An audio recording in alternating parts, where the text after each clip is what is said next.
Merhaba sevgili izleyenler, Kıbrıs'ın Sesi TV 2020 ekranlarında gündem özel programında Diyalog Medya Grubu Genel Yayın Yönetmeni Sayın Reşat Akar'la birlikte sizlerleyiz.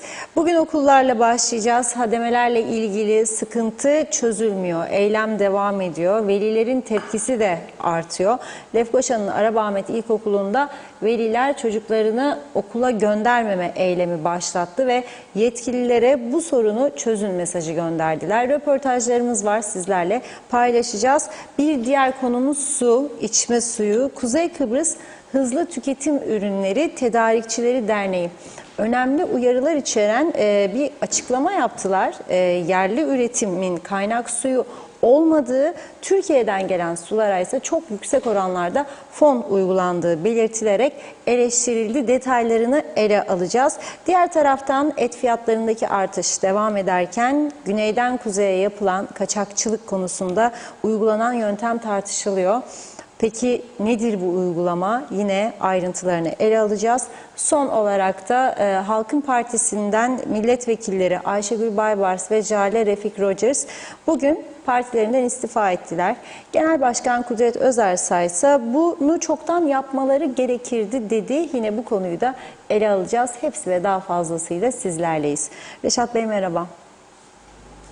Merhabalar Funda Hanım. Herkese hayırlı günler dileyerek başlayalım. Evet, bugün yine okullarla başlıyoruz. Çünkü eğitim ve sağlık bir ülkenin en önemli iki başlığıdır.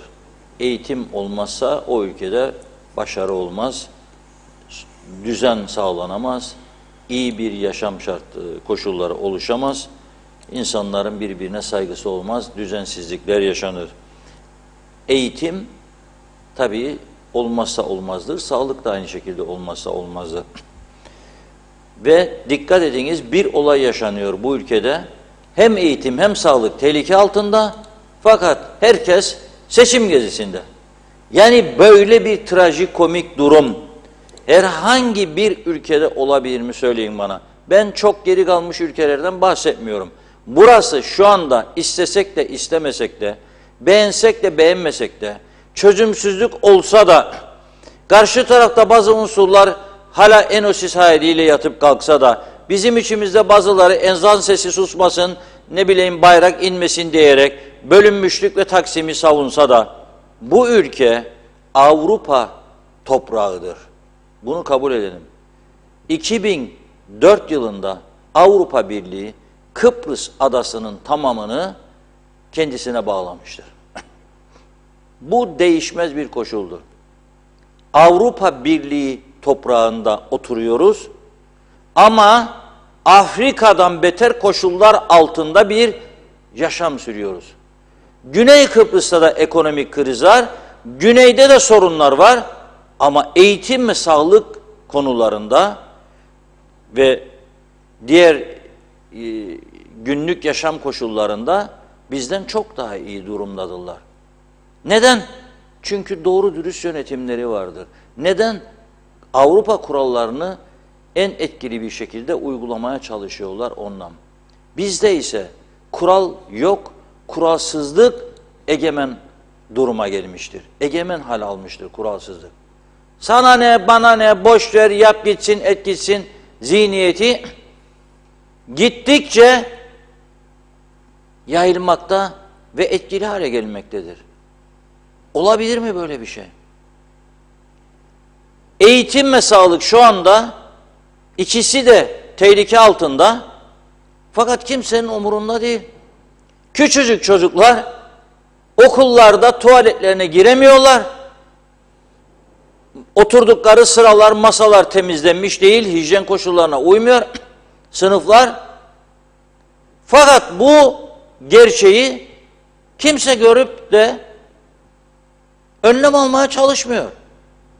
Acıyı çeken sadece veliler, çocukları okula gidemiyor diye.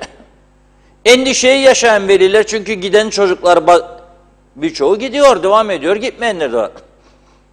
Acaba çocuğum okulda bir şey kaparsa? Sağlık uzmanları uyarıyor, diyor ki bu korona tam olarak gitmedi diyorlar.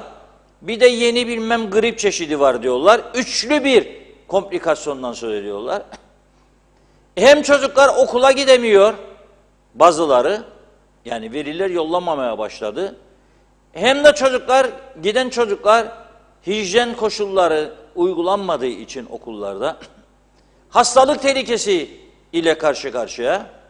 Nereden bakarsak bakalım iki hayati konuda, eğitim ve sağlıkta bu ülke ciddi bir kriz yaşıyor haftalardır. Fakat ne hükümet ne de bu grev kararını devam ettiren sendikadan bir hareket yok. Birileri bu işe dur demediği sürece bu ülke bu şekilde gidecek ve daha kötü olacak demektir. Bu bir defa demokratik bir hak değildir, onu söyleyeyim.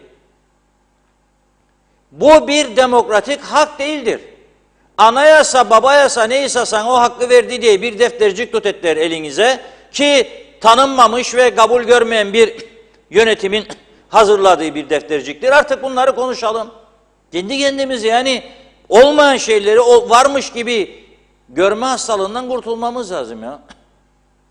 Yani bir defter, bir kitapçık bir şey hazırlandı, mecliste geçti, bir anayasa dediler. O günün koşullarına göre ve sen oradan aldığın yetkiyi, hakkı bana kullanıyorsun. Değiştirme cesaretini meclistekiler gösteremediği için onlar da basit küçük çıkarlar, kişisel ve partisel çıkarlar uğruna bunu değiştirmediği için. Ne bekliyorsunuz şimdi siz? Ne bekliyorsunuz? Yani bu ülkede biz kendi kendimizi yöneteceğiz diyorlar. Nasıl yöneteceksiniz? Yönetemiyoruz be kardeşim.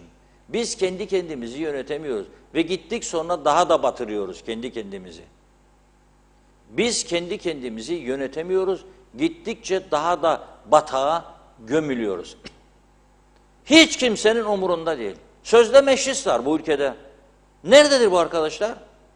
Kaç haftadır bu çocuklar ya okula gidemiyor, ya gidenler çok sağlıksız koşullarda yaşıyor. Neredesiniz siz ya? O boş sıraları orada bize habire gösteriyorsunuz. 3-5 kişi nutuk çekiyor. Neyin nutuğunu çekiyorsunuz bize? Ne yapıyorsunuz onu söyleyin bana. Seçim yapacaklarmış da zafer kazanacaklar. Neyin zaferi ya?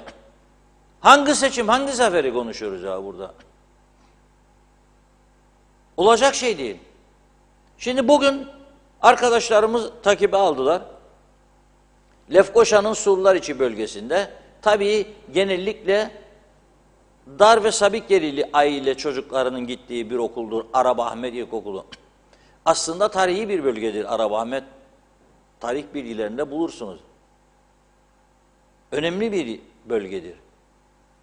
O bölgede oturan insanlar baktılar ki olmuyor bu iş. Dediler ki bir çocuklarımızı göndermeyeceğiz. Ve bugün mahkemeden de bir karar bekliyorlardı. Ne kararı? Bu eylemin kaldırılması yönünde mahkemenin bir karar üretmesini bekliyorlardı. Biz yayına girinceye kadar böyle bir karar alındığına dair bir bilgi bize gelmedi. Bugün veliler, Okul Aile Birliği Başkanı ve veliler bu konuyla ilgili düşüncelerini aktardılar. Biz de size aktarıyoruz ve yetkililere aktarıyoruz. Bu sesleri duyun diyoruz. İzleyelim. Yaklaşık bir aydan bellidir. Bu sendikayla bakanlığın arasında olan bir sürtüşme. Ancak bu sürtüşme bizim en fazla Arabahmet İlkokulu'nu yaralamıştır. Çünkü o günden bugüne hiçbir temizlik olmuyor ve çocuklarımız yoğun pislik içerisinde eğitime mahkum oldular. Bu yüzden artık biz de son bir haftanın içerisinde Okul Aile Birliği olarak ve veliler olarak oturduk, konuştuk ki bu böyle yürümez. Yani tamam her şey güzel, eğitim ama sağlıksız bir eğitim de çocuklarımızın almasını istemiyoruz. Bu yüzden bu mitingi kendi aramızda konuşarak yaptık. Daha önce de kapının önünde, okul binasının önünde yaptık. Şimdi de buraya geldik. Buraya gelmemizin tek bir sebebi vardır. Şimdi içeriye girip bu davaya bakan savcı ve yargıçtan talep edeceğiz. Görüş talep edeceğiz. Neden istiyoruz onlarla görelim. Yani bu mahkeme daha ne kadar daha uzayacak, ne kadar daha devam edecek. Bu arada eğer ki savcılıktan görüş isteyecek. Neden görüş isteyecek? Uzayacaksa bizim aldığımız istihbaratlara göre yani cuma gününe bitebilir. Bitebilir. Peki bitmezse ne olacak? Okulu kim temizleyecek? Bu çocukların durumu ne olacak? Onun için biz dedik ki gelelim savcılıktan şey alalım, görüş alalım. Eğer ki yani yasa bize şey verirse, imkan verirse ve biz veliler olarak en azından tuvaletleri olsun temizleyip de çocuklarımızın eğitimine devam etmesini isteyeceğiz. Onun için savcılıktan bu görüşle alacağız. Ha, savcılık bize derse ki hayır, mahkeme kararı vardır, yasaktır, içeri giremezsiniz, dokunamazsınız. O zaman ta ki bu mahkemeler bitene kadar biz kesinlikle çocukları okula vermeyeceğiz. Benim oğlum anaokulu, ben aynı zamanda okulun kantincisiyim. Maalesef ki 3 haftadır okulumuz temizlenmiyor ve ben her ders, her teneffüste onlarla beraber olduğum için görüyorum. Bundan bir hafta önce oğlum kokudan maalesef kustu ve ben de oradaki çocuklar olsun keza kendi oğlum için de tuvaleti temizledim. Ama bu benim bir gün veya birilerinin her gün yapabileceği bir şey değil. 87 öğrenci var. O öğrenciler bir derste, bir teneffüste girse zaten o eski haline geri dönecek. O yüzden sesimizi duyurmak için buraya geldik. 2 günde çocuklarımız eğitim görmez. Bu bizim hoşumuza giden bir durum değil. Ama hastalanmamaları için de yaptığımız bir mitingdir. Lütfen bizim sesimizi duysunlar. Daha fazla uzamasın ve çocuklarımız okuluna dönsün. Hijyen içinde okusunlar. Benim çocuğum da 5 yaşındadır, ana sınıf öğrencisidir. Ve benim çocuğum 2 haftadır, 3 haftadır bu tuvaletlerin pisliğinden dolayı idrar yolları iltihaplandı. İlaç içer, hasta oldu. Hani hastalık kaptı pis tuvaletlerden. Yani bu bugün benim çocuğumun başına gelir, yarın arkadaşlarımın çocuklarının başına gelir. Biz çocuklarımızın sağlıklı, hijyenik bir şekilde eğitim görmesini isterik. Pislik içerisinde değil. Yani bir an önce bu işe bir çözüm bulsunlar. Hem çocuklarımız eğitimlerinden geri kalır, hem sağlıklarından, yani 5 yaşındaki çocuğa ben dünya kadar antibiyotik içiririm şu an. Yani bunun sorumlusu da baştakilerdir. Başka kimse değil yani. O çocuk o okuldan pislik kaptı. Yani lütfen sesimizi duysunlar ve bize yardımcı olsunlar. Ana sınıfında okuyan kızım var. Bir tanesi de 3. sınıfa gider Arap Ahmet'te. 3 haftadan beri okullarımız temizlenmiyor. Özellikle kız çocuklarımız hasta olmaya başladılar. Bu yüzden okullarında şu anda 2 günden beri eğitim göremiyorlar. Bu nereye kadar gidecek hiçbir şekilde bilmiyorum. Yani bir son bulmasını istiyoruz biz bunun. Çünkü çocuklarımızın eğitimi, sağlığı yani her şey ortada. Benim kızım gider 2. sınıfa bu okulda. Yani temizliğimiz için bir çare bulunsun istiyorum. Çocuklarımız geride kaldı derslerinden yana. Ne zamana kadar yani böyle sürecek onu da bilmiyoruz. Bu 3 haftadır okulumuz temizlenmiyor. Evet, Cansu Taner'i. Önemli olan çocuklarımızın sağlığı. Lütfen sesimizi duyun. Kızım eve geliyor ve altını işeyerek geliyor. Ve benim kızım 8 yaşında. Bu hoş bir durum değil. Lütfen sesimizi duyun, yardımcı olsunlar.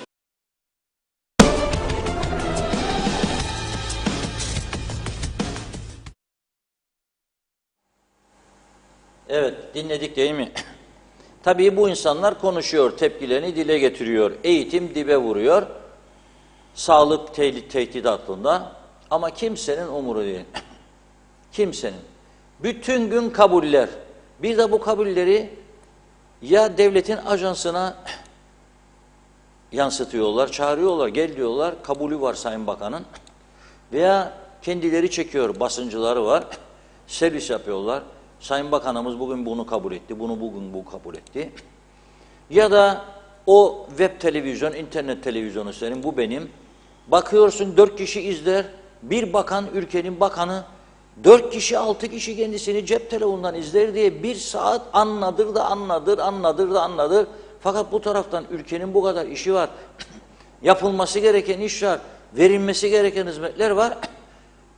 Onlar yapılmıyor, görülmüyor. Kimse bunun farkında değil. Bu bizim yani toplum olarak umutlanabileceğimiz bir düzen midir ya? Yani soruyorum, bu halk, bu insanlar böyle bir düzenden umut bekleyebilir mi gelecek açısından? Baktım bugün, ismini vermeyeyim, bir makamdaki bir kişi Almış yanına bir yıl Türkiye'den gelen ziyaretçi, KKTC diyor yatırım için her açıdan uygun bir ülkedir. Yahu senin memleketine kim gelip yatırım yapacak?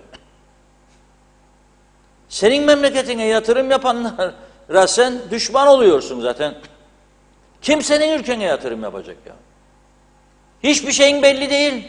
Tutar bir tarafın yok. Neyin yatırımını yapacak? Ve nasıl olacak bu iş? Yatırım yaptım. Mesela turizm yatırımı. Senin uçağın yok. Gemin yok. Ben neyine güveneceğim senin de turizm yatırımı yapacağım? Pegasus bugün dese ki yarı yarıya azalttım seferleri ya TH'ye. Kuzey Kıbrıs bitti o saat. Kağıttan galedir diyorum daima. Bazıları der olur mu ya diye. Olur. Aa böyle. Üf dedim bitti. Nerede 75 tane farklı havayolu şirketi uçuyor Kıbrıs'ın güneyine? Nerede 2 tane havayolu şirketi? Bugün bahsedeceğim size güneye uçan ve Larnakay biri, Bafı'da diğeri merkez üs ilan etti diye Rum yönetimi çağrı yaptı ve dedi ki gelin dedi o pandemi sürecinde size havaalanı vergilerinde korkunç indirim yapacağım. Yeter ki burayı üst yapınız, buradan uçunuz, milli havayolu gibi istediğiniz saatleri de öncelik alınız. Ve aldılar. Biraz sonra ilerleyen bölümde o konuyu aktaracağım sizlere. Şimdi bu okul meselesini kim çözecek? Eğitim Bakanı ve ben söyledim söyleyeceğimi sendika geri adım atsın. Sendika hayır toplu iş sözleşmesi olmadan ben geri adım atmam. Tabii bu hademelerin çoğunu taşeron firmalar çalıştırır. Taşerona sorsan devlet beni ödemez, Maliye Bakanlığı geç öder, ben de onları geç öderim der. Tabii bu tarafta ezilen hademeler aybaşı gelir maaşını alamaz, haklı olarak tepki gösterir. 3 ay, 2 ay gecikmeli maaş, sosyal yatırımları yerine getirilmiyor. Böyle bir çarpık düzen. Yani kimin ne yaptığı, ne yapması gerektiği hiç bilinmez. Halbuki bunun bir yöntemi var. Arkadaş, Eğitim Bakanlığı şartlarını ortaya koyar, o şartlarda çalışır, parasını alır. Sendika ödemezsen, o da der ben de sana o zaman grev korum. Ödeme olur bu devada, o zaman gelsen bunu 2'de 1'de biz yapıyorum, toplu sözleşme imzalayalım. O da ben buna yokum der. Çünkü diğer çalışanlar ne yapacak? Onlar da başına dikilecek. Bir taraf mahkeme kapılarında, bir taraf okula gidemiyor, çocukları perişan halde. Bir taraf gönderenler verilerden para topluyorlar.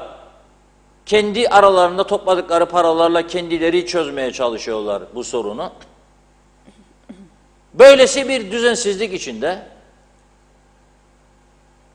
herkes psikolojik olarak rahatsızlık geçiriyor. Travma yaşıyor resmen insanlar. Çocuk soruyor, anne yarın okula gidecek miyim? Anne de diyor ya da baba, yok o evladım diyor, ta ki okul temizlensin ben seni yollamayacağım. Benim ne olacak karnem? Ne isterse olsun. Ben de programa girerken bir arkadaşımıza şakayla karışık bir söz söyledim. Çocuğunun sınavları varmış. Dedim boş ver yahu. Nasıl olsa dedim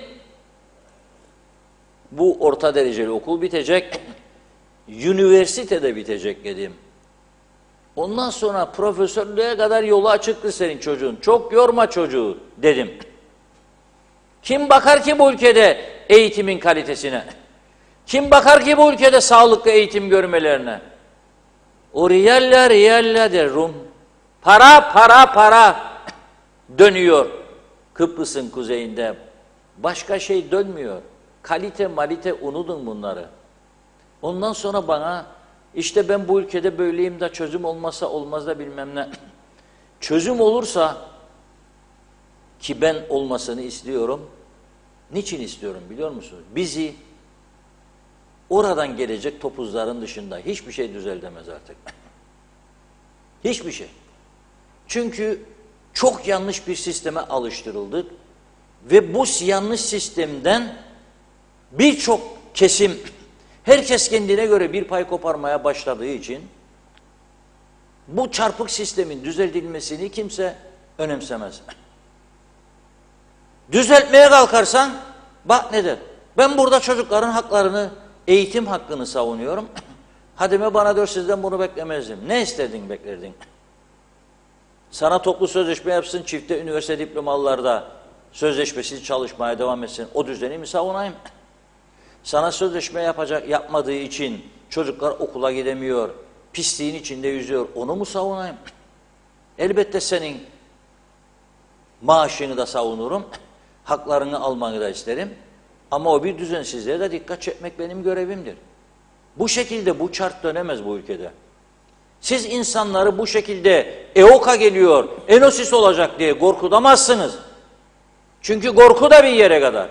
Bu anda bize yaşattığınız bu ülke insanına en büyük tehlikedir. Psikolojik travma yaşatıyorsunuz. Siz bize her gün. Belediye seçimleri var. İstemedim ben bazı arkadaşlar desin seçim arifesinde bize vurmaya çalışır. Cumartesi günü ben bu yılın içerisinde 3. kez lastik patladırım sanayi girişinde. 3. kez. Her gün bir çukur açılıyor. Fotoğraf da var, çektim geçen gün. Yusuf Çocuk Lastikçi'ye gittim. Tam işe gelirim. Gayet neşeli bir halde bir an önce gideyim cumartesi. Belki işler erken toparlarım da belki bu gece 8-9 çıkarım da bir program yaparım kendime. Derken kendimi çukurun içinde buluyorum. Hop! Lastik gitti. Lastikçiye gidiyorum. Lastikçi diyor bu senin lastiklerden elde yok. Sipariş verecek. Ali'ye gelsin Salih'e. Bu KKTC bu işte.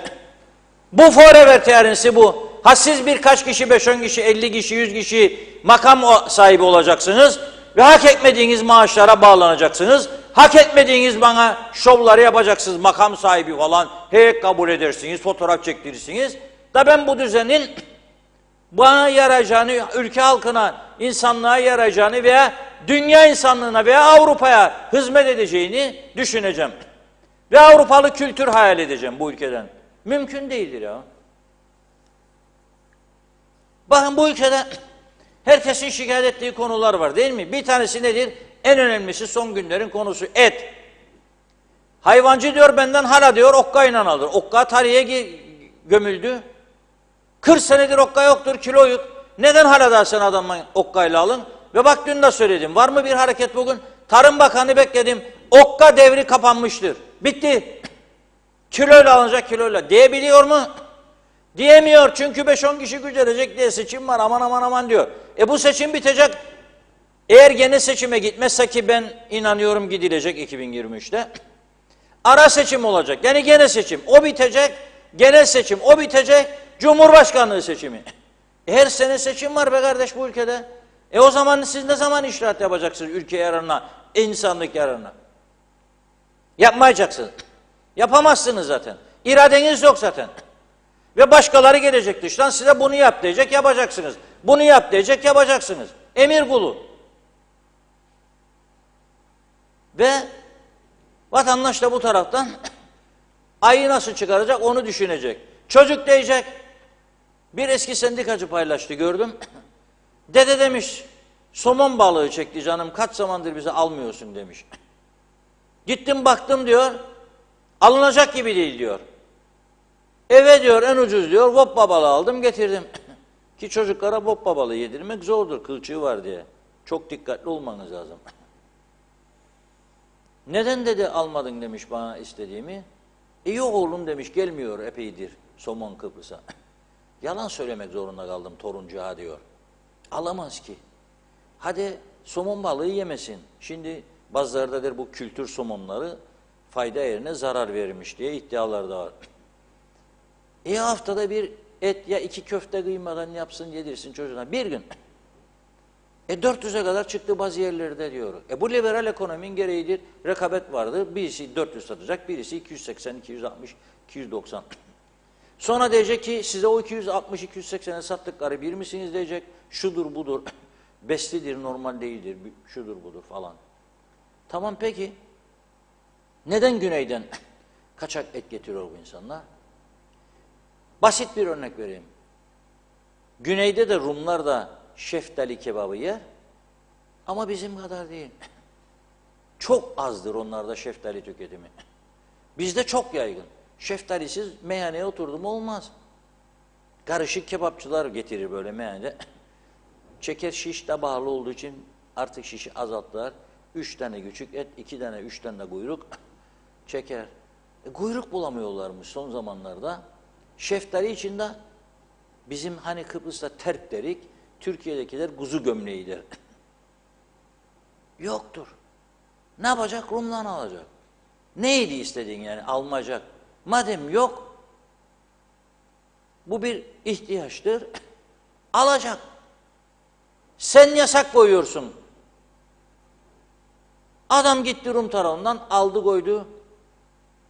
300 kilo, 200 kilo, 100 kilo, 50 kilo et koydu bagajına geldi. Sen onun sınır kapısında yakalıyorsun. Bir, teşhir ediyorsun ismiyle ki buna hakkın yoktur aslında. Ben kaçakçıları savunmam ama onu da söyleyeyim. Ben bu işin serbest bırakılmasından yanayım. Tamamen serbest kalsın. İstediği yerden gezsin. Yeter ki sağlıklı olsun. Kontrol edilsin. Sertifikalı gelsin. Ama senin hakkın yoktur. İhtiyaç vardı. Adam getirdi 30 kilo. Bulamıyor burada aradığını. Yahut da bulursa da çok bağlı. Ucuzunu buldu getiriyor. Mahkemeler o kadar yüklü ki bakın bugün bir ölümlü trafik kazası dün sonuçlandı. Kaç zamanda bilir misiniz? 4 yıl sonra. Bir ölümlü trafik kazası 4 yıl sonra sonuçlandı. Bekledikleri bir şey oldu ya. Her şey ortadaydı. Hazırdı polisin raporları.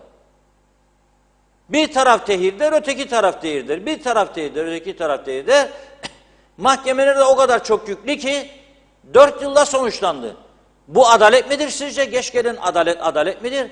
Bu kadar yüklüdür mahkemeler. Da sen 10 kilo, 15 kilo, 20 kilo, 50 kilo neyse et getirdi diye bunu mahkemeye verin sen.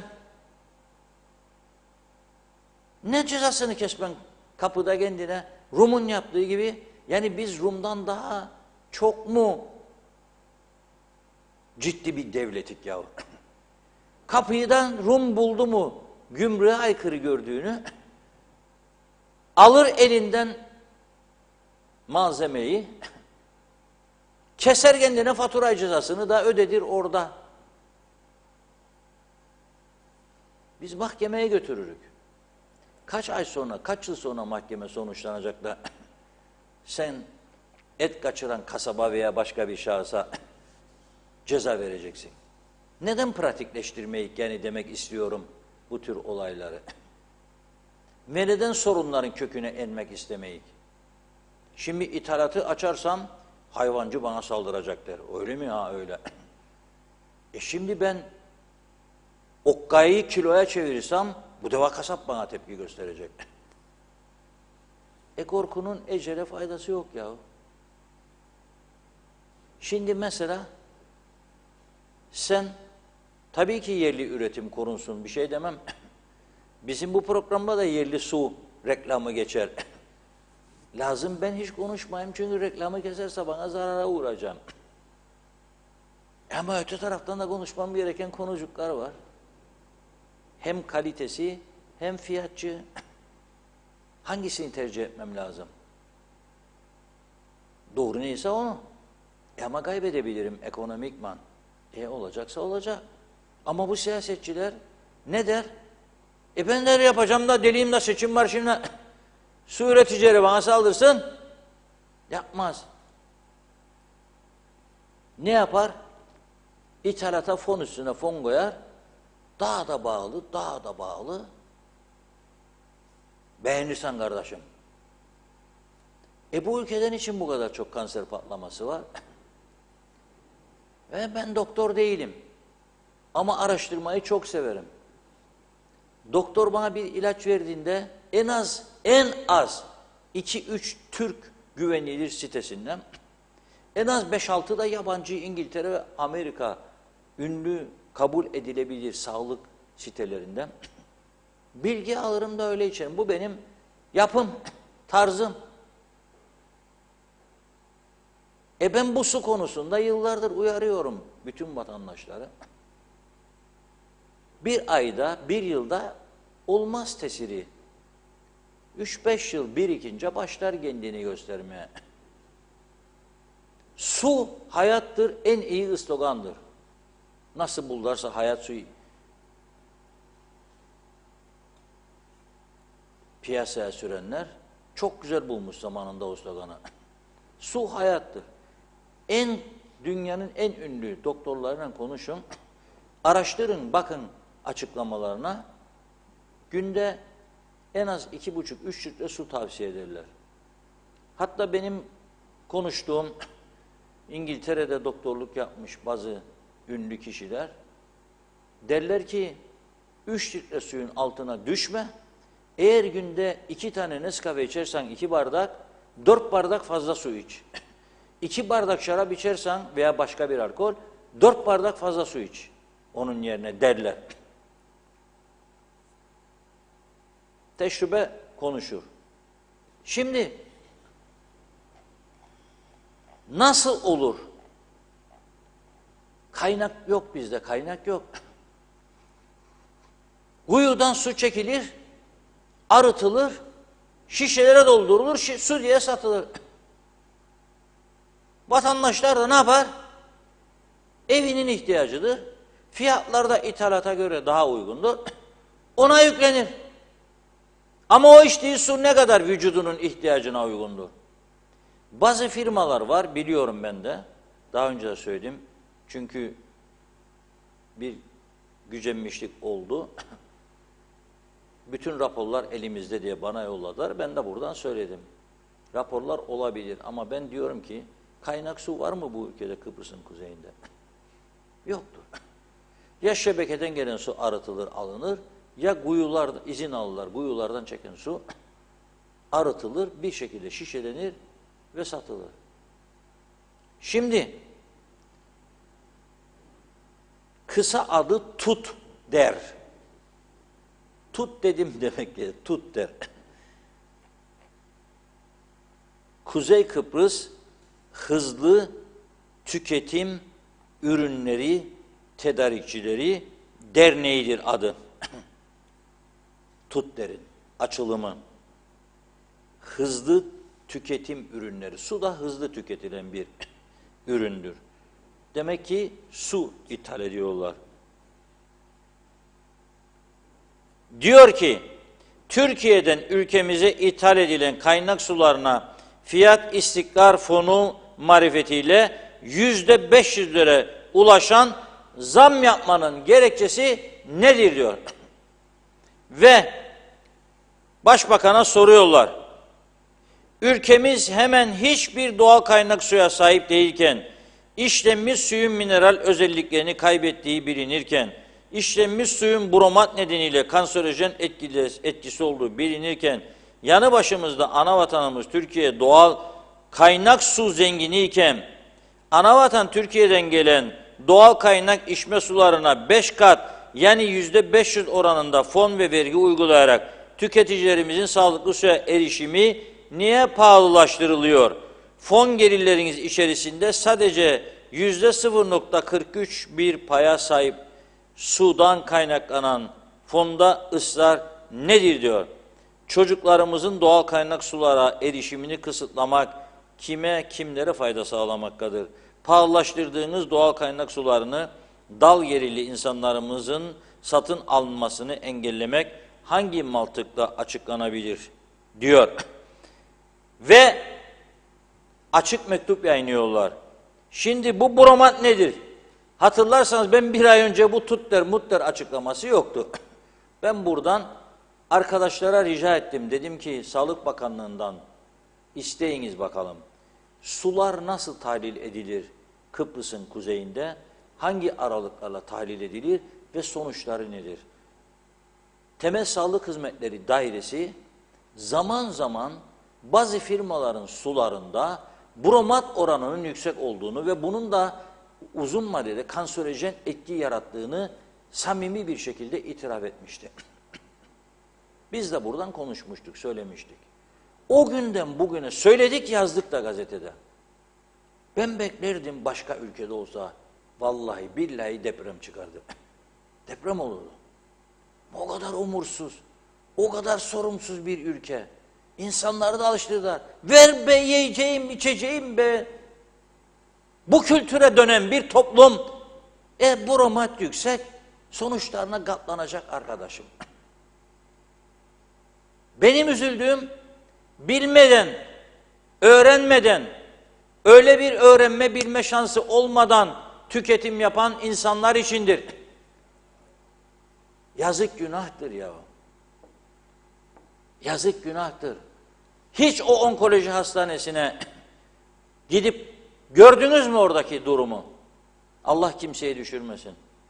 Gidip gördünüz mü? Neden önemsenmiyor bu kadar bu korkunç, berbat hastalık? Birçok etken sonrasında vücut artık direnemez noktaya gelir. Aşırı sigara tüketimi, aşırı alkol tüketimi, hava kirliliği, zehir yahu zehir. Pencereyi açayım dedim bugün. Sağımdan solumdan geçen arabalardan çıkan egzozlardan zehirler. Korkunç. Nasıl etkilenmeyeceksin? Her taraf pislik içerisinde, pencereni açtın temiz hava alacaksın diye. Komşunun bahçesinde 10 senedir atıl duran çakıl kumlar var.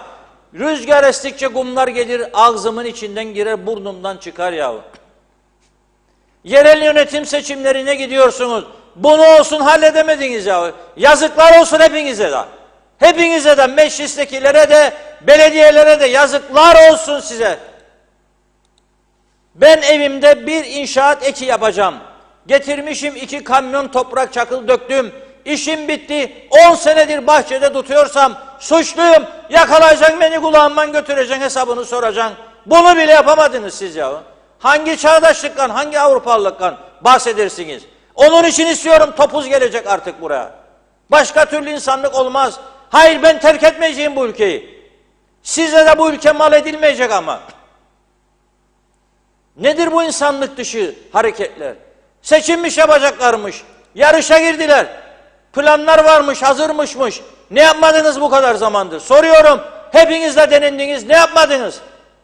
Neden hala daha benim komşumun bahçesinde çakıllar, kumlar duruyor, çimento atıkları? 10 yıldır penceremi açtım, çocuğum bunu soludu bütün gün, yaz boyunca. Soruyorum. Egzoz meksoz falan diye bir şeyler geçirdiniz bir zaman. Hanginiz denetliyorsunuz bunu? Başta devletin hizmet araçları. Hepsi zehir saçıyor. Kaç defa akaryakıt denetlediniz gidip benzin istasyonlarından? Kalitesi nedir diye soruyorum size. Hiçbir zaman. Suları da işinize geldiğinde, bir baskı gördüğünüzde, bir gazete bir şey yazdığında ya birimiz söylediğinde, o zaman gidip alıp böyle göstermelik denetliyorsunuz. Sonuçlarında doğru dürüst açıklamıyorsunuz ne olduğunu. Ve soruyorum ben size, bir korona oldu. Kıbrıs'ın güneyine de etkilemedi mi bu korona? Neden orada 2.20 idi, 6 tane 1,5 litrelik su ve indirimde 1.90-95, 1.90. Ortalama 2 euro koyuyorum. Neden hala 2 eurodur onda da? Siz burada 3 liraya sattığınız suyu şimdi 13 lira yaptınız Türkiye'den gelen suyu. Kiminiz koydu fon dedi, kiminiz koydu zam dedi. Kiminiz şişe plastik fiyatı arttı dedi, kiminiz navlun nakliye arttı dedi.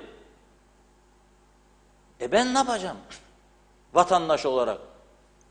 Hepiniz de suçlusunuz bu ülkede. Hepiniz de suçlusunuz, söylüyorum. Ne demek ya? 13 lira, 14 lira, 1,5 litre su Türkiye'den gelen. 14 6 ile çarp bakalım kaç paradır ya 13'ü. 78 lira. 40 lirada güneyde kaynak suyu Trodos 40 lira. Nasıl olur o? Bu dövizin bu kadar fark yapmasına rağmen bana 40 lira vatandaşına su satabiliyor da siz burada 78 lira istiyorsunuz. Nasıl alacak aileler bunu? Nasıl içirecekler çocuklarına? Yerli sularda da patlama var. Alın fiyatları dedim. 1,5 litre yerli su 7 lira var, 8 lira var, 10 lira var. Neyin karşılığında? Kuyudan çektiğin suyu şişeliyorsun. Ham maddede artışlar kabul ettim. 3 liradan 10 lira, 12 lira, 11 lira, 9 lira nasıl geldi be arkadaş ama bu? Bir yılda. Bu kadar mı plastiğe zam geldi? Onlara gelmedi de buraya mı geliyor sadece? Bizi mi cezalandırıyor bütün bu imalatçılar?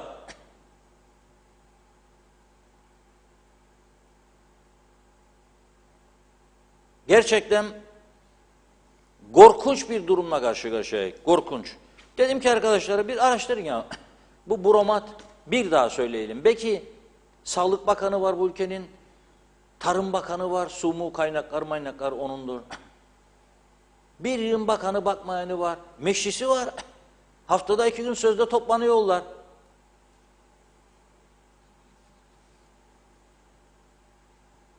$250 milyon bütçe veriyor devlet.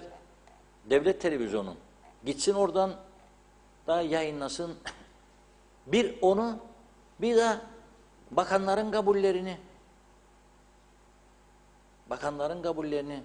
Şimdi Türkiye'den gelen adam bakanısa 100 milyonluk Türkiye'nin bakanı geliyorsa benden meclis başkanıysam haberi de şöyle yazdırırlar. Meclis başkanı diyor bugün Türkiye bilmem ne bakanını kabul etti. Çok mühim. Ama ben bu kabullerde bir şey isterim. Bando takımı, bando, mehter. Karşılama yapacak, çıkacak, kılıçlar çekilecek. Öyle olması lazım. Bakın şimdi güzel haberler geliyor Türk devletlerinden. Ya ben çok mutlu oluyorum. Tanımaya bir adım kaldı.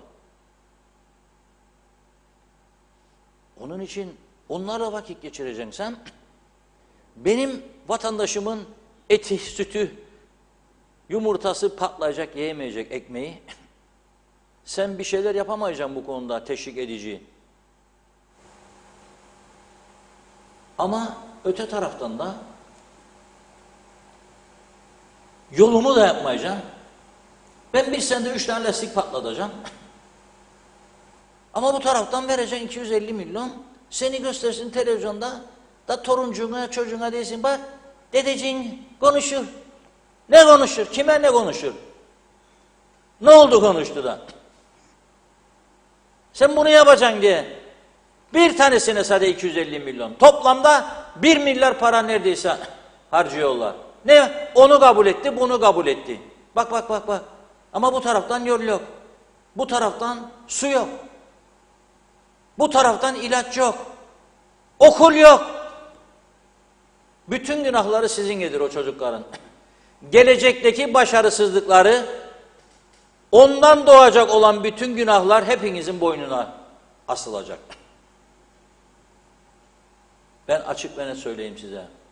Biraz vicdan ister ya, vicdan. Biraz vicdan ya. Nasıl bir insan topluluğu olduk burada? Evet Funda Hanım, buyurun. Evet, çok teşekkür ederek hızlıca başlayalım mesajlarımıza.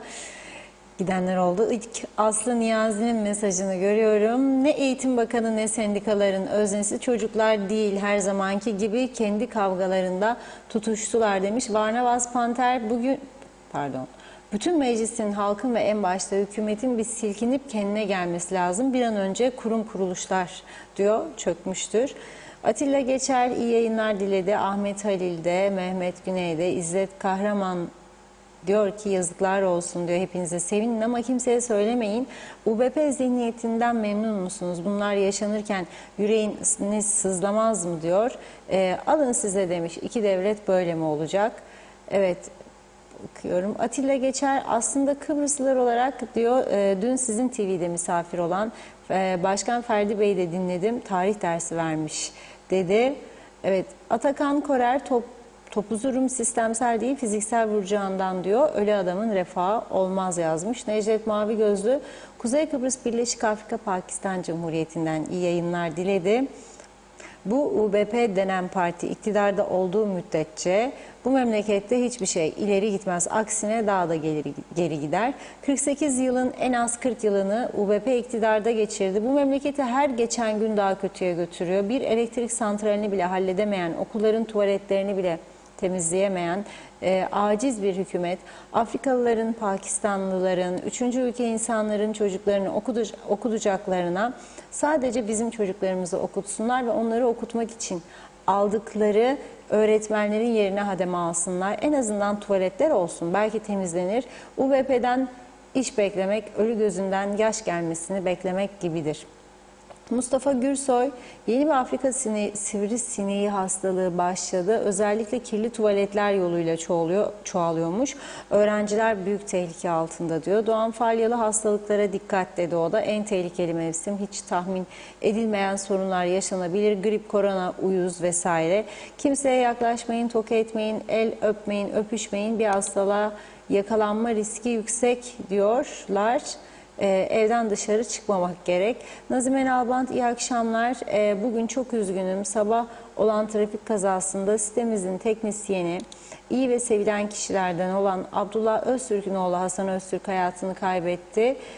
Pamuklu tarafında 18 yaşındaydı. Başları sağ olsun, mekanda cennet olsun, ailesine sabır versin demiş. Çok üzgünüm diyor.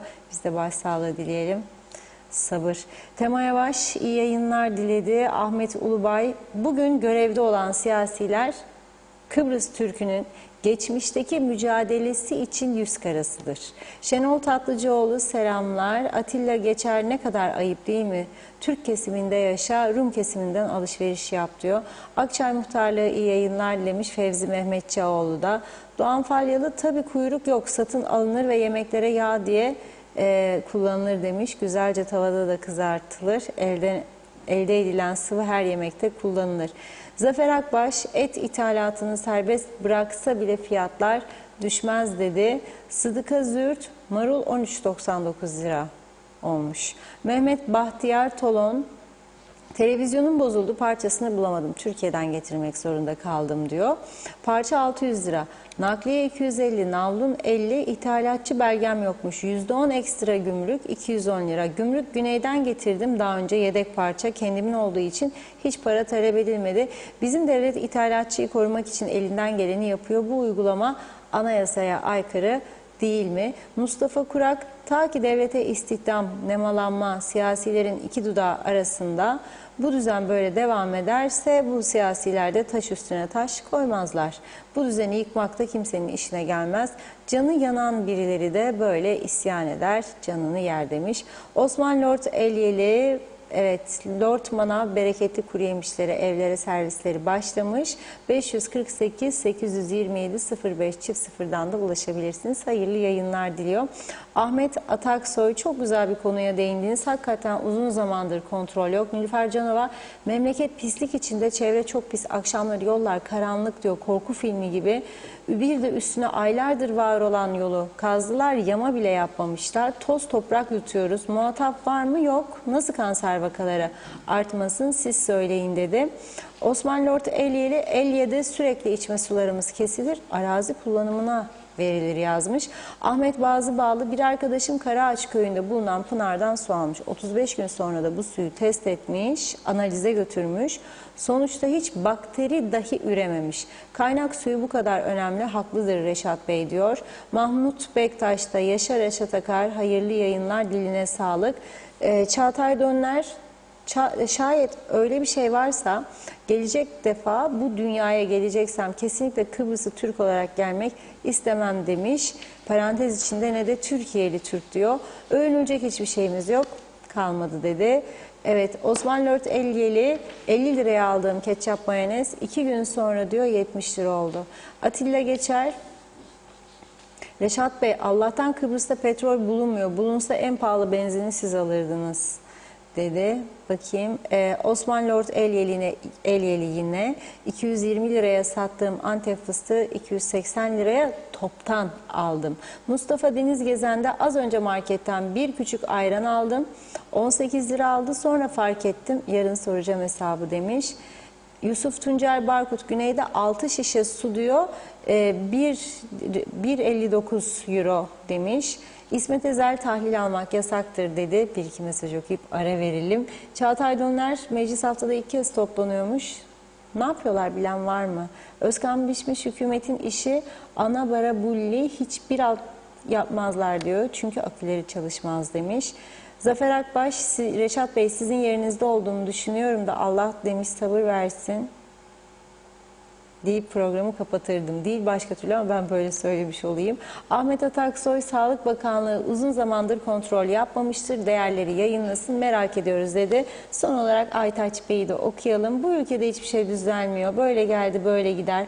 Ben 61 yaşına geldim, hep aynı diyor. Çünkü böyle gitmesini isteyenler aynı saltanatla devam ediyor. Yorum yapmıyorum, başka da bir şey demiyorum demiş saygılarımla. Çok teşekkür ediyoruz. Devam edeceğiz. Reşat Bey buyurun. Evet, çok teşekkür ediyoruz mesajlar için. Tabii bu arada Temel Sağlık Hizmetleri Dairesi'nin bu bromat konusundaki açıklamasını da sizlere aktarmak isterim. Bu resmi bir değerlendirme bromatla ilgili KKTC Sağlık Bakanlığı Temel Sağlık Hizmetleri Dairesi. Sularda bromat, anyon, florür, klorür, nitrit, nitrat, sülfat, fosfat ve katyon, sodyum, amonyum, potasyum, magnezyum, kalsiyum analizleri yapılmaktadır diyor.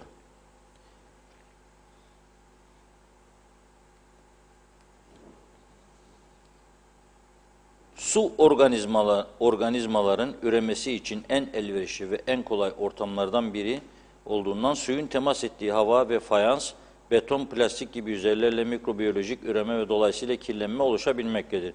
İşte bu gibi nedenlerle kirlenen suları tekrar temiz hale getirmek için dolumdan önce veya hemen sonrasında dezenfeksiyon yapılır.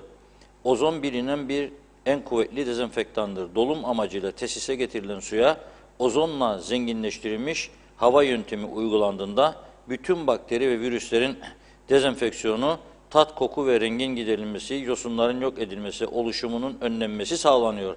Ancak bu dezenfeksiyonun çok ciddi bir bedeli var. Sularda doğal olarak bulunan bromür maddesi, ozonla zenginleşmeye hava yöntemi yani uygulandığında kanserojen bir madde olduğu söylenen bromata dönüşüyor. Dünya Sağlık Örgütü ve Amerika Çevre Koruma Kurumu, Kaliforniya Eyaleti Çevre Koruma Kurumu, Kanada Gıda Denetleme Kurumu yerlerin yapmış olduğu bilimsel araştırmalarda yapısında bromür bulunduran suların ozonlama sonrası bromat oluşturduğu, bromatın da uygulanan deneyler ve aşılama sonucunda kanserojen olduğu belirtilmiştir. Ayrıca bromatın su ile alınması durumunda karaciğer, böbrek, merkezi sinir sistemi tahribatı da ortaya çıkabilmektedir. Bromat içeren içme sularına uzun süre maruz kalmak insan sağlığını olumsuz yönde etkiliyor diyor. Altını çizerek söylüyorum. KKTC'de üretilen bütün sular bromat içeriyor demiyorum. Tahlilleri yapılsın. Kimin suyu bromat içeriyorsa onu da kapatsınlar diyorum. Arkadaş, dost falan filan gene arkadaş. Ama insan sağlığı tehdit edilemez. Trodos dağları var. Kıbrıs'ın güneyinde kaldı. O dağlardan akan sular var. 200, 50, 300, 100, 50, 40, 30, 20, 15, 10 su şirketi yoktur. Ona göre izinlendirilir. Ona göre halka arz edilmesi sağlanır. Ver bir zincirle su çıkaralım. Bizde mahallede, köyde kuyu vardır da falan da olmaz. Ama bu KKTC'de her şey olur. Ben gerçekten devamlı böyle vatan millet Sakarya ezan sesi susmasın, bayraklar inmesin diyenlere söylüyorum. Yahu hiçbiriniz bizden daha milliyetçi değilsiniz. Biraz da çocuklarınızın sizin, hadi kendinizi düşünmezsiniz. Çocuklarınızın, torunlarınızın, akrabalarınızın maruz kaldığı tehlikelere de işaret edin biraz yahu. Bir memleket sadece vatan millet nutuklarıyla ayakta durmaz, duramaz. Ekonomisi sağlam olması lazım. Eğitimi sağlam olması lazım. Sağlık hizmetleri sağlam olması lazım. Doğru dürüst hizmet verilmesi lazım. Yapmayın böyle Allah aşkına. Yapmayın böyle. İnsanlarımızı kaybediyoruz yahu. Yanlış teşhis veya teşhissizlik yüzünden. Ailemizi, insanlarımızı kaybediyoruz ya ve kimse de sorumluluk almıyor sonra. Biz de insanlar olarak onu diyoruz. Ertesi günü yeni bir hayat, ona bakıyoruz. İdare et vaziyeti ve boş ver ondan bundan falan filan. Yok ama böyle bir yaşam biçimi olmaz ki. Yani nerede, hangi çağdayız ya? Böyle bir yaşam biçimi olmaz. Evet. Tabii siyaset olmasa olmazdı. Siyaset olmazsa olmazdı. Bugün siyaset gündemine aylardır beklenen bir haber düştü. Neydi? Halkın Partisi Milletvekili İçişleri Eski Bakanı Ayşegül Baybars ve diğer milletvekili Jale Refik Rojers Halkın Partisi'nden istifalarını açıkladılar bugün. Zaten bekleniyordu böyle bir durum. Partiyle yollarını ayırmışlardı. Dolayısıyla onlarla birlikte eski milletvekili Gülşah Samver Manavoğlu hanım da ve 64 kişi birlikte Halkın Partisi'nden istifalarını vermişler. İstifa gerekçelerini de açıkladılar bu arada. Köklü bir değişim ve topluma yeni bir siyaset sunma iddiasıyla yola çıkan Halkın Partisi'nin zaman içerisinde kuruluş ilkelerinden uzaklaştığı, parti içi demokrasi, çok seslilik ve ortak akılla yeni politika üretme iddiasını kaybettiği, bozulan birlik ve bütünlüğün parti yönetimi tarafından yeniden sağlanmadığı, partinin kendi içerisinde uzlaşı kültürünü yitirmiş bir yapıya dönüştüğü ve şu anki yapısı içerisinde topluma yara sağlayabileceklerine dair inançlarını kaybettikleri için istifalarını duyurmuş oldular. Tabii Kudret Bey buna anında cevap verdi. Biz programa girerken açıklama geldi Halkın Partisi'nden de. Parti kararlarına uymadıkları gün neydi parti kararı? Kudret Bey dedi ki biz sine-i millete döneceğiz. Neden? Çünkü hükümet oluşumlarına tepki koydu da onun için. Bu olmaz dedi. Emirlerle dedi hükümetler kuruluyor. Biz bu mecliste olamayız. Tabii CTP ile birlikte adım atabileceklerini düşünmüş olabilir Kudret Bey öncelikle. Ama CTP buna yanaşmadı. Meclisi UPP, DP ve YDP'ye teslim etmeyiz dedi CTP. İstifa etmedi. Sine-i millete dönmedi, kabul etmedi. Dolayısıyla Kudret Bey ayrılırken partisinin 2 milletvekili de Ayşegül Baybars ve Jale Refik de istifa etmediler meclisten. İstifa etmeyince de disiplin kuruluna verildiler. Onlar da bu disipline verilme şeklini mahkemeye götürüp ara emri aldılar. Dolayısıyla şimdi o muydu haklı, bu muydu haklı? Tabii artık şey yaptı, sonuca ulaşıldı. İstifa ettiklerini açıkladı partinin. Halkın Partisi'nin açıklamasında da Kudret Bey diyor ki, parti kararına uymadıkları gün, yani 6 ay önce istifa etmeliydiler.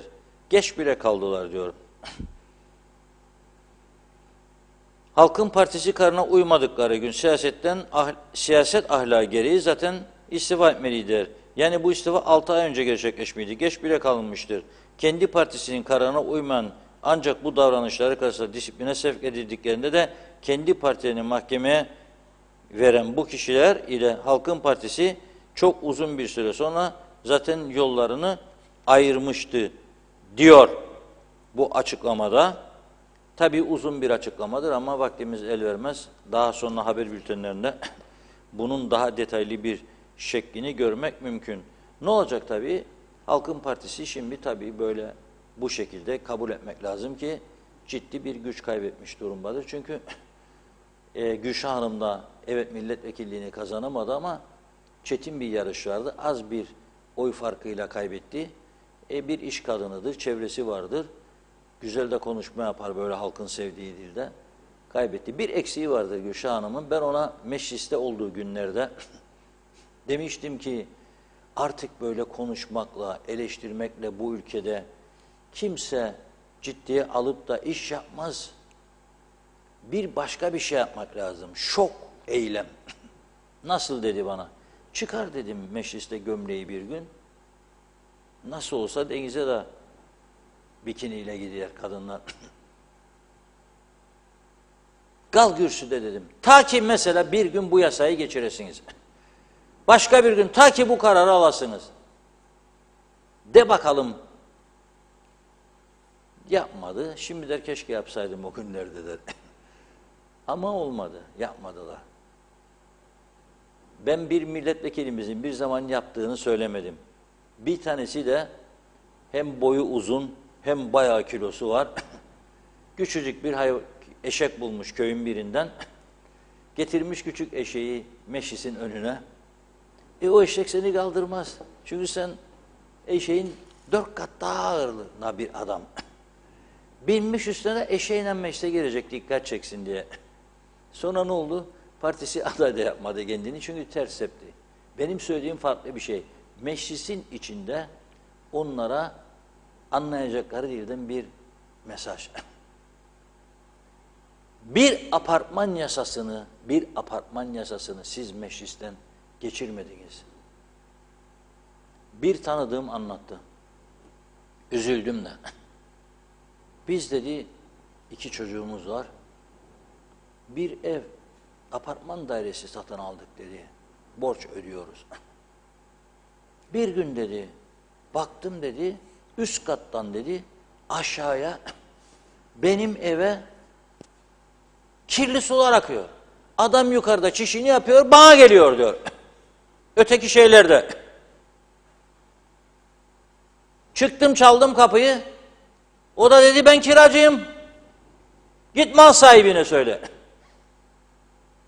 Gittim mal sahibine söyledim. Mal sahibi ben kiraladım bana ne dedi. Bu olmuş olay anlatıyorum size. Hikaye değil. Şakacık da yapmıyorum burada. Ne yapacağım? Çalmadık devlet kapısı bırakmadı.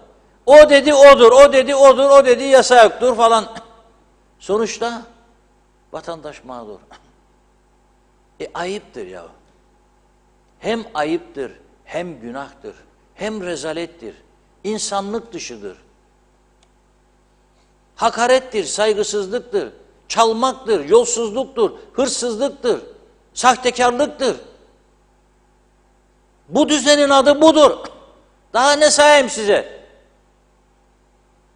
Bu yaratılan düzen bu düzen. Ne demek ya yukarıdan aşağı benim evime akacak da. Kiracı diyecek mal sahibi diyecek bana ne kiraladım. Bunun bir yasası, bir kanunu, bir şey yok mu ya? Yahut da açık gözden diyecek kendilerini bazıları. Ben bunu şimdi kiralarsam Nijeryalılara 400 lira aydan, 400 pound, eder 5.000, şimdi 50.000'e başka bir yerden alırım. 10 senede parası çıkar, ver kiracı.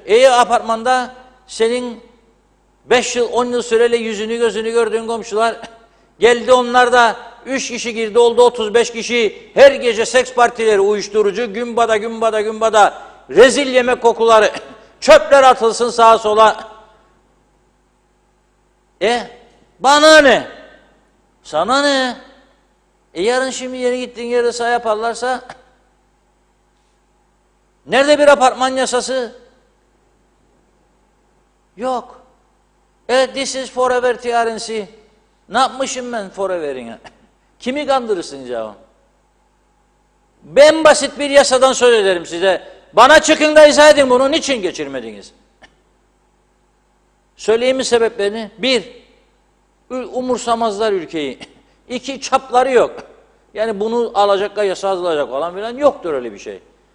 Üç, vurdum duymaz bir sorumluluk anlayışı. Dört, hesap soran yok zaten kendilerine. Onun için leave it as it is. Bırak kalsın böyle. Boş ver. Bırak bağırsın, çağırsın, Reşat Akar'da ya başkaları da. Ya da mağdur olanlar. Ama unutmayın, çalma kapısını, çalarlar kapını diye bir söz vardır. Çalma kapısını, çalarlar kapını. Kimleri gördük, kimleri geçirdik biz bu ülkeden. Siz bugün bu cumhuriyeti sonsuza dek yaşatacağım dediniz bir hafta evvel. Cumhuriyeti kuran adamın mezarını bile yapmadınız be siz. Yapmadınız. Yapamazsınız da. Yapamazsınız da. Sonra vicdanınıza nasıl hesap vereceksiniz? Hepimizin bir son saati vardır ve gelecek. Ne diyeceksiniz o saat? Neyinizle gurur duyacaksınız? Geride ne bıraktığınızı söyleyeceksiniz. Bakanlık yaptım, ben bakanıydım. Torunum övünsün. Sövecekler, toruna diyecekler. Senin deden diyecekler. Böyle bir adamdı. Bir bilmem apartman yasasının geçmesini bile sağlamadı. Senin dedenin döneminde yolsuzluk, rüşvetler tavan yaptı diyecekler. Senin dedenin döneminde elektrik kurumu ayda 100 milyon zarar etti. Çaldırdılar hırsızlara, umursamadılar diyecekler. Senin devletinin döneminde İngilizlere ev sattılar, Londra'dan gelen Türklere tapusunu vermediler. Çaldılar insanların paralarını diyecekler. Senin dedenin döneminde ülkeyi Afrikalılara teslim ettiler. Hiçbir hesap sormadılar diyecekler. Katillik, fuhuş, uyuşturucu patlamış vaziyette. Patlattılar diyecek. Onun için sen de şimdi uyuşturucu kullanıyorsun. Aslanım diyecekler. Sana da bulaştırdı, düzen diyecekler.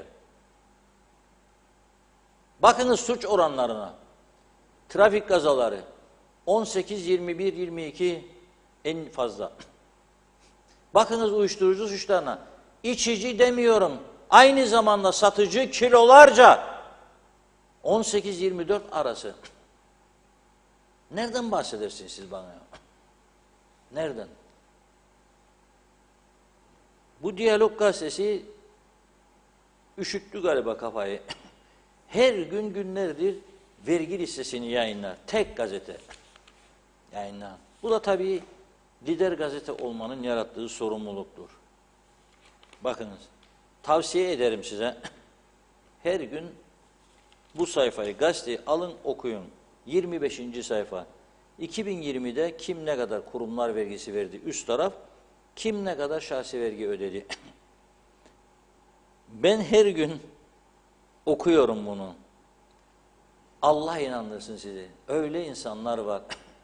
Yok beni. Kanalda bütün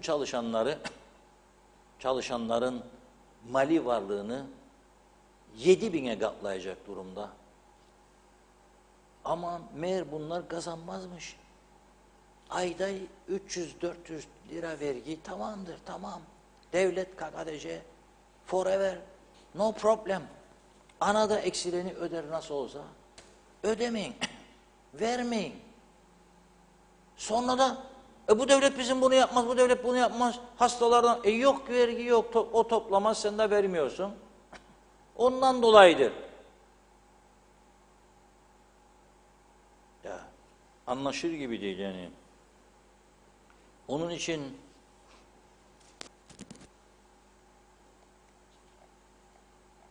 bir türkü dinleyelim derim. Türkü mü olsun yoksa? Şaşırdım.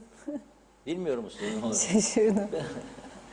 Ben bir türkü sipariş verdim Ali'ye. Bakalım ne gele. Dinleyelim.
Evet, ben bir türkü dedim, yanık olsun bir türkü.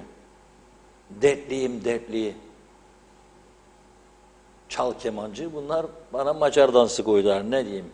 Herhalde bizi biraz neşelendirmek istediler. Çok güzel ama, çok beğendim. 2 kişi birden.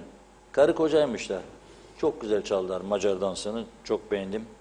Evet, şimdi mezeleri verdik, ana menüye geçiyoruz. Yani mesajları sunuyoruz. Arkasından bir haber vardır. O haberi iyi dinlemesini istiyorum herkesin. Lütfen. Buyurun. Evet, kaldığımız yerden devam edelim. Çağatay Doğuner böyle geldi böyle gitmeyecek. Herkes bir gün hesap verecek demiş. Nesrin Uğurlu Şanlıtürk.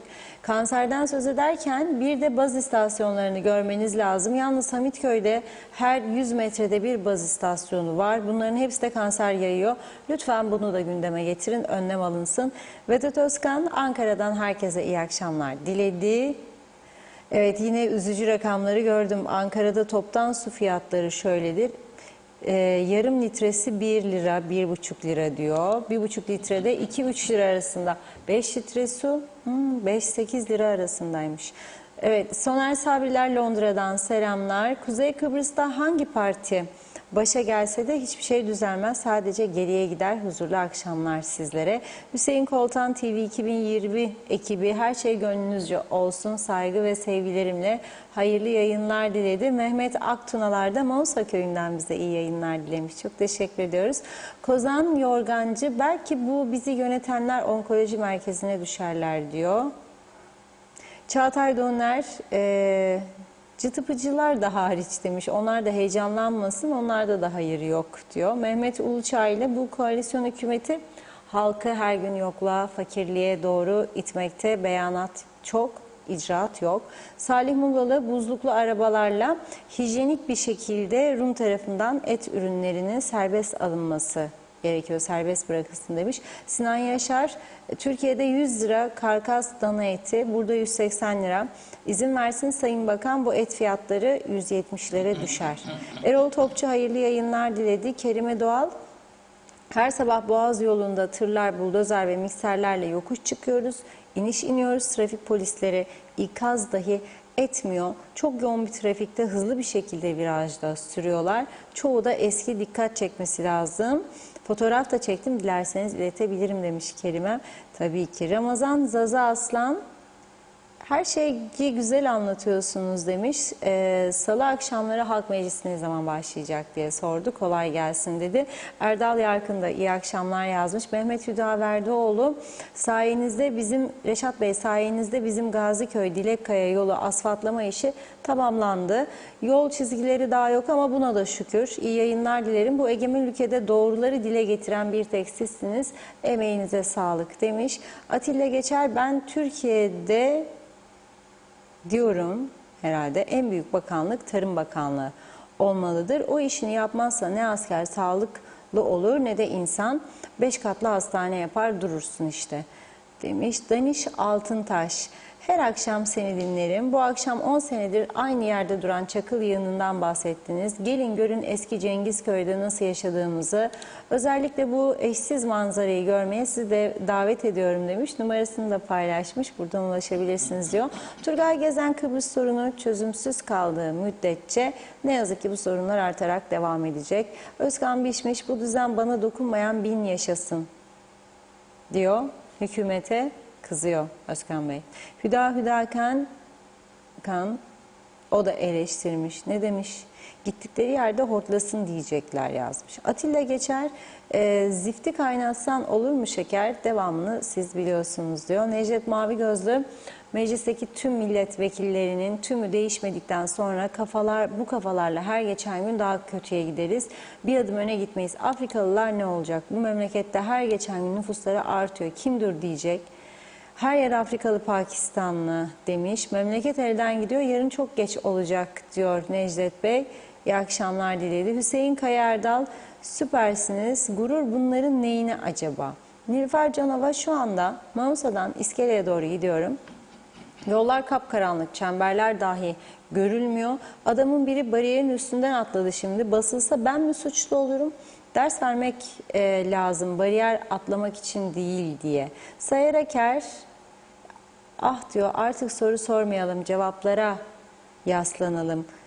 Kibirsiz, sınırsız.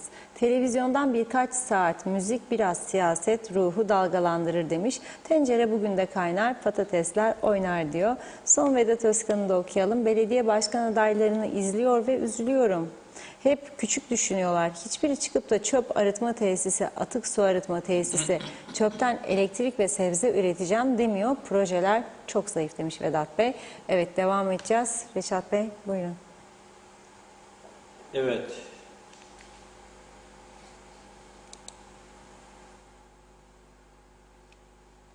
Bugün Rum basınında bir haberi vardı. Ona vakit ayırdım. Bu haber gerçekten bir ada ekonomisi için en önemli haberlerden biriydi. Neydi? Bir ada ülkelerinde en önemli olay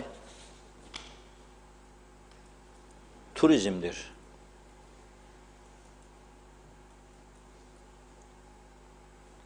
Turizm olmazsa ada ülkelerinin ekonomikman kalkınması gerçekleşemez. Güney Kıbrıs, Ukrayna Savaşı yüzünden 1,5 milyon Rus turist kaybetti. Çünkü Avrupa Birliği ambargo kararı aldı. Rusya'ya yönelik mecburdu Rumlar da uysun. Fakat şimdi bunu delmenin yolunu buldular. Ne yapıyorlar biliyor musunuz? Moskova'dan direkt uçak seferi yok Larnaka'ya, Baf'a ama Ermenistan veya Bulgaristan üstünden getirmeye başladılar. Bu da tabii yolu uzattığı için maliyeti de artırıyor. Çok başarılı olamadılar ama bir miktar gene de getirdiler. Şimdi adamlar ne yaptı? Pandemi koşullarında turizmi kapatmadılar. Fakat birçok uçak şirketi kendi uçmadı. Mesela kısıtlı uçuşlar, British Airways olsun, ne bileyim Lufthansa olsun, kısıtlı uçuş veya bir süre tamamen durma. Bu gördüğünüz Ryanair, İrlanda kayıtlı Low Cost Airlines olarak isim yapmış. Yani düşük maliyetli uçak şirketi. Mesela Londra'dan Fransa'nın birkaç şehrine uçuyor. 17 sterline de, 11 sterline de, 25'e de gününe göre, saatine göre bilet bulabilirsiniz. Çok sefer var. Bunu dedi ki sana gel dedi Baf Havaalanı'ndan uçuş yap. Sana özel indirim sağlayayım ve yerel havayolu şirketi. Bunlar da 3 tane uçağını Baf'a konuşlandırdılar. Ve Baf'tan sanki Kıbrıs Rum Hava Yollarıymış gibi, Cyprus Airways gibi birçok noktasını Avrupa'nın, yani diğer Avrupa uçaklarının uçmadığı farklı şehirlere çok ucuz seferler yapıyorlar. Gidip geliyor, gidip geliyor, gidip geliyor.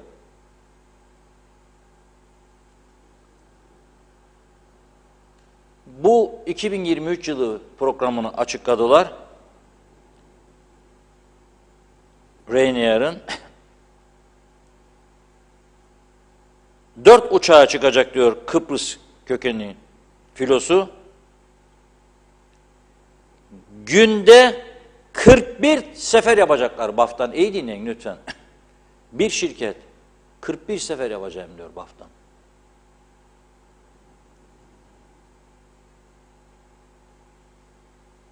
Haftada 260'ı geçecek diyor sefer sayısı. Ve Napoli gibi yeni güzergahlar da eklenecek diyor uçuşlara. Geçelim ötekine, Wizz Air. İlk onu getirdi Rumlar. Ve Larnaka Havaalanı'nda törenle karşıladı Rum Ulaştırma Bakanı ve turizmden sorumlu müsteşar kendilerini. Geldiler buraya adamlar. Bu da düşük maliyetli. 3 uçakla 2021 ve 22, şimdi diyor 2 tane A321 yeni uçak daha katıyorlar Kıbrıs bacağına ve Larnaka'dan Suudi Arabistan'a da uçmaya Avrupa'yı bıraktı. Suudi Arabistan'a da uçmaya başlıyor. 3 ayrı şehrine uçacak. Sadece Riyad değil. 3 ayrı şehrine uçuş yapacak. Onun da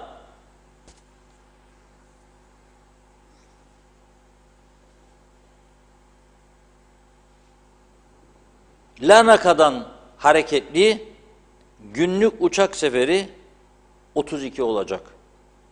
2023 yılında diyor 1.900.000 koltuk arz edeceği Kıbrıs'a.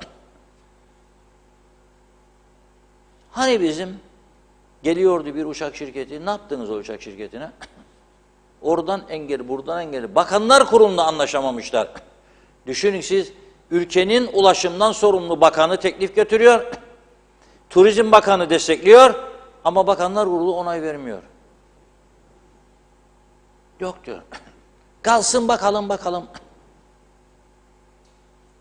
O da diyor ki ben Türkiye'ye Rusya'dan 2 milyon, 9 ayda 2 milyon turist götüren adam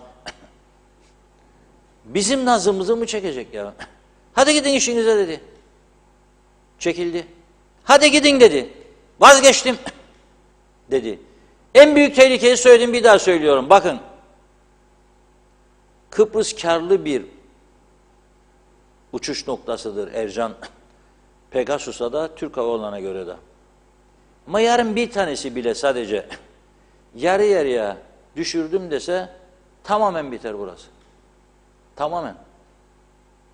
Yani ne demek ya? Ercan Adana uçuşu 30-35 dakika, 4.000-4.500 lira bilet parası, 200 euro, 220 euro, 35 dakika uçuş, bir gidiş, one way. Nasıl bir şeydir bu? Ben bunu anlamış değilim. Ve bu şekilde nasıl devam edecek? Hay nedir projeniz? Yatırım için cazip ülkeyi diyor. Ne sunuyorsun bana? Ne sunuyorsun? Taze balık getireceğim günlük desem uçağın yok. Buradan ihracat yapacağım desen gene aynı durum. Turist getireceğim desen gene aynı durum. Nasıl? Ne gibi imkan sunuyorsun bana? Ha bir de daşlanacağım devamlı. Peşkeş meşkeş diyecekler. Bana girdim. O verdi. Güzelim sahilleri. Ben geçen 2 haftadır size temiz ada gönüllülerinin temizlik yaptığı bölgeleri yayınlıyorum. Seaside Otel var. Salamis Bay'ın yanı. 20 yıl belki de daha fazla atıl vaziyettedir. Uyuşturucu kullanıcılarının yeri oldu, fuhuş yuvası oldu. Yıkıldı, döküldü bir otel. Kapılarına kadar sökleri çaldılar. Hiç rahatsız etmiyor mu acaba oradan geçenleri falan? Ya bu peşkeşe karşı olanlar hiç sizi rahatsız etmiyor ya. Memleketimizin bir parçası. Sosyal sigorta primleriyle yapılmış. Bizim primlerimizi harcayarak faaliyete geçirdikleri bir oteldi ya. Hiç mi rahatsız olmuyoruz? Daha o bölgede birkaç tane daha böyle atıl durumda otel olduğu belirtiliyor, söyleniyor. Onlar da aynı durumda. Ama o bizi rahatsız etmez. Ama ne zaman bir yatırımcı gelse orayı da peşkeş. Alın siz güle güle kullanın. Kullanmıyorsunuz da. Nasıl ya? Ne yersiniz, ne yedirirsiniz, ne içersiniz, ne içirirsiniz? Nasıl bir anlayış? Yani illa bir kapılardan geçecek bir şeyler verecekler de olsun bu işler. Yani o düzene döndük artık. Bakın Rumların nasıl peşine düştüler ha? Yani kalmaz bu düzen. Bakın Rumların meclis başkanı, eski milletvekilleri Agel'in biri aşırı milliyetçi, faşist, ırkçı, meclis başkanı, Şilluris, biri Agel milletvekili, 2 de başka insan, 4 kişi vatandaşlık uygulamalarından dolayı, altın pasaport meselesinden dolayı yargılanmaktadır şu anda. Hiç kurtuluşları yoktur. Hepsi değilse bile 2'si 3'ü hapis girecek. Kanıtlanmış bir şeydir. Bunu da ortaya çıkaran El Cezire televizyonu. Şimdi bir başka skandal var. Hiç kimse bunun üstünde durmaz. Avrupa Birliği. Ben niçin Avrupa diye bağırdım başında program ve her gün bağırıyorum. Yani gidip İngiltere yaşamayı istemem ben gene tekrar karanlıkların içinde. Ama şimdi Nilüfer Hanım yazıyor. İskele'den Mausa'ya da karanlıklar içinde gitmiş. Çemberi görmem diyor. Bu mudur hak ettiğimiz yaşam? Geliyor mu acaba? Bir şey istedim. Kuyudan çıkarmıyorlar ha. 1 dakikadır. Hadi gelsin bir metin bekliyorum arkadaşlardan. Kapatmadan programı onu konuşmazsam olmaz yani. Programın sonlarına geliyoruz ama onu söylemezsem olmaz. Peki nereden şimdi Anastasiyas'ın gider ayak başı belaya gidiyor? Avrupa Birliği'nden araştırma ekibi geldi. Bu ekip ne yaptı? Yunanistan'da ortaya çıkan casusluk olayını ortaya çıkardı. Yunanistan'da ortaya çıkan Mitsotakis de dinlemişler bazı gazetecilerde. Sonra araştırmanın kökü Güney Kıbrıs'a ulaştı. Biliyorsunuz çok konuştuk, çok yazıldı, çizildi. Bir casusvan olayı çıkmıştı güneyde. Bir İsrail şirketi casus yazılım yapıyormuş. Ve konuşmaları istediklerinin dinliyor. Araba bir gezici arabaya koydular cihazları. İstedikleri yere götürüp koyuyorlar arabayı. İstedikleri şahsı belirli bir mesafeye kadar dinleyebiliyorlar. Tabii bizde de bir dinleme olup olmadığından emin değilim, iddia edemem ama çok şüphelerin olduğu söyleniyor. Hatta bize de diyorlar dikkat edin ha telefonlarınız dinlenir diyenler var. Bilemem ne yapıldığını. Burada çünkü sorgulayacak bir mekanizma hiç yok. Onlarda hiç olmazsa Avrupa. Şimdi yaptıkları araştırmanın sonucunu yazıyor Haravgi gazetesi. Diyor ki Güney Kıbrıs'ın Rum toplumunun lideri Anastasiadis Kran Montana'ya giderken diyor acaba bu casus yazılımla birlikte mi gitti? Çünkü araştırmalarda ortaya öyle bir koku çıktığını yazıyor. Yani gidip orada gazetecileri ve diğer heyetleri konuşmalarını mı dinledi? Bunu sorguluyorlar ciddi bir şekilde. Bakalım ortaya nasıl bir sonuç çıkacak? Göreceğiz. Ama bizde tabii benzeri hiçbir durum yok. Benzeri hiçbir durum yok. Yani bu tür olaylar araştıracak bir komite, ne bileyim bir teknik ekip yoktur. Ama Rumlarda çok ciddi bir şekilde Avrupa Birliği gelip bu konuda araştırmanı yaptı, tamamladı ve ona göre de gereğini yaptı. Şimdi bugün Türkiye'de bir baraj açılımı vardı. Arkadaşlarıma metni bekliyorum da Gu'ya daldırdılar Gova'yı. Çıkmıyor bir türlü. Kaç dakika? 1 dakika. Neyse görüntüleri gelsin en azından bugünkü baraj açılımının. Var mı görüntüleri? Haber bültenlerimizde de vardı.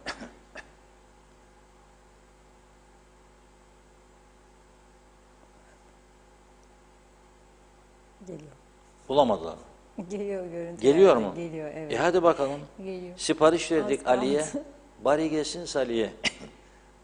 Yani olmaz böyle bir şey. Ama bunu programın sonunda sizlere aktarmak istiyorum. Sebebini de söyleyeceğim az sonra. Mutlaka aktarmak istiyorum. Çünkü çok önemli bir konu. Bu arada dün biliyorsunuz bir ara emri de Vakıflar Bankası konusunda alınmıştı. Seçimlere gidiyoruz da Demokrat Parti, koalisyon ortağı ve Yeniden Doğuş Partisi, iki parti galiba iki bölge haricinde tüm bölgelerde UPP'nin adaylarını destekleme kararı aldı. Bunun nedeni de UPP'yi destekleme kararının nedeni de ortaya çıktı sonradan. Demokrat Parti dedi ki 6 ay geçtikten sonra ortaklığın başlamasından bu yana bana dedi vakıf var ve kooperatifin yönetimini vereceksiniz. Niçin? Ne var? Yani bir şey olmasa ne yapmayı istiyorsun? Yani sen UBP'den daha iyi mi yöneteceksin diye istedin bunu? Yani sen Dünya Bankası'ndan adam mı getirdin daha iki bankayı daha iyi yönetsin? Yok. Hemen belli etti rengini. Seçimlere gider ayak ne yaptılar? Yönetim Kurulu Başkanı Ercan İbrahimoğlu'nu ki daha önce Kalkınma Bankası'nda deneyimi olan bir arkadaştı. Uzun yıllar bankacılık deneyimi var. Bunu görevden aldılar. 3 yıllığına atanmıştı Vakıflar Bankası'nın Yönetim Kurulu Başkanlığı'na. Bunu 1,5 yıl dolmuş iken Demokrat Parti'ye geçtikten sonra görevden almaya kalktılar. Aldılar da Bakanlar Kurulu'ndan karar geçirdi. Ne yanlış yaptı bu arkadaş? Varsa bir yanlış, tabii ki bunu belgeleriyle ispat edin, açıklayın. Biz de destekleyelim. Bir şey yok ama parti bizim partiden değil. Senin parti zaten UPP'ydi daha önce. Ne farkınız var? Zaten hep beraber aday destekliyorsun. Ne farkı var? Nasıl olur da sen şimdi bu adamı seçime giderken görevden alıyorsun da başkasına atıyorsun? Demek ki senin niyetin bu bankaları, devletin bankalarını, devletin kontrol ettiği bu iki önemli bankayı sen kendi çıkarların için kullanmak istiyorsun. Kusura bakma. Bu verdiğin mesaj budur bize. Fakat bakıyorum her meselede ayağa kalkan örgütler bu konularda hiç yok. Hiç ama. Hiç bu konularda ortada yok. Evet Funda Hanım, buyurun son mesajlarımızı okuyalım. Hemen hızlıca. Celal Harun'un mesajı diyor ki sağlık ve eğitimdeki düzen özele peşkeş düzenidir. Hastanelerden hizmet alamayan vatandaşlarımız parası varsa özele, yoksa da ölüme mahkum ediliyor. Eğitimde tam gün eğitimin olmayışı ve kalite sorunu yanında okulların binalarının dökülmesi de insanlarımızı özele yönlendiriyor. Sosyal devletin esası ise dar ve orta gelirli insanlarımıza ücretsiz ve kaliteli sağlık ve eğitim hizmeti verilmesidir. Hele bu ekonomik kriz ortamında bu tür hizmetlerin yaşamsal önemi vardır. Ayrıca insanlarımıza bütçelerine uygun taksitlerle sosyal konut edinimi de sosyal devletin gereğidir. Oysa bugün en ucuz daireler bile demiş, bütçelerine uygun taksitlerle sosyal konut edinimi de sosyal devletin gereği. En ucuz daire 40-45 bin sterlinden başlayan fiyatlarla satışa sunulmakta diyor. Sosyal devleti bırakın, devlet bile her yönüyle dökülmekte ve halkımıza hizmet vermekten çok uzaktadır demiş. Bu zihniyette ve atanmış hükümet hizmet beklemek ölü gözünden yaş beklemektir dedi. Kemal Osman Ceyhanlı iyi yayınlar diledi. Mehmet Kurtulmuş da evet, sayarak de diyor ki her baktığımda aynaya ayna kırılıyor. Suçlu muyum ben Hakim Bey demiş. Ayna bile beni çekemiyor dedi. Mesajları tamamladık. Buyurun Reşat Bey.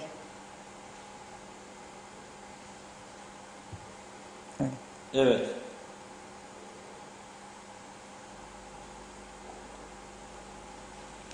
Bir şarkı vardır. Halime bak dertli çal diyor. Bir de bizim halimizi bilseler, bir de bizim halimizi sorsalar bize.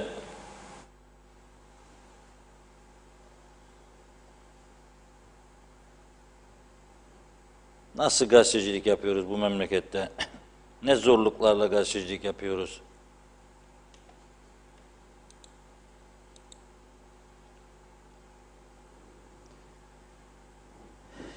Evet. Bu Bugün bir baraj açılışı vardı Türkiye'de. Artvin Yusufeli Barajı'nın açılışı. Orada Cumhurbaşkanı Erdoğan'ın yaptığı bir açılış. Niye söylüyorum bunu programın sonunda? Kuzey Kıbrıs'ın nüfusu açıklandı geçenlerde 392 binmiş. Günlük elektrik ihtiyacı da 350 megawatt civarında. Ve kan ağlıyoruz. Kan ağla diyorlar bize yıllardır. Devamlı karanlık, devamlı kesinti, ekonomi hiç önemsenmiyor. İnsanların sosyal yaşantısı, eğitim hiç önemsenmeden çatır çatır elektriklerimizi kesiyorlar yıllardır. Biri özelleştirme, yok olmaz özelleştirme, biri yedirmem, peşke çektirmem, gök kubbeyi başına indir. Bizi sahte bir yönetim anlayışıyla, sahte demokrasi oyunlarıyla ezdiler, elediler yıllardır, hala da ezmeye devam ederler. Giden çalınan paraların, yolsuzlukların haddi hesabı yok. Bir baraj açtılar bugün Türkiye'de. Neden söylüyorum bunu? Getireyim dedi size, kabul etmedik. Denizaltı kapılarla.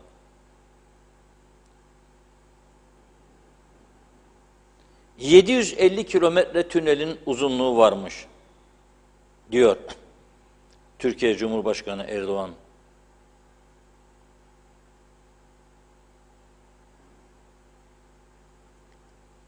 Eğer diyor şimdi bir enerjisi sıkıntısı olsa diyor, ciddi, sadece bu baraj bize diyor 1,5 yıllık enerjiyi temin eder. Sadece bu baraj 1,5 yıllık enerjiyi bize temin eder diyor. Ve biz burada neyi konuşuyoruz? Biz burada neyi konuşuyoruz? Adam 85-90 milyonluk Türkiye'nin 1,5 yıllık enerjisini bir barajdan karşılayacağım diyor. Ben burada 390 bin kişinin enerjisini üretemiyorum diye inliyorum.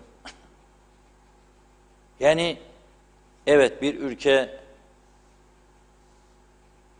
küçük olsa ülkedir, yönetimi vardır ama yönetimine de talep olurken insanın ne isteyeceğini, ne yapması gerektiğini bilmesi lazım.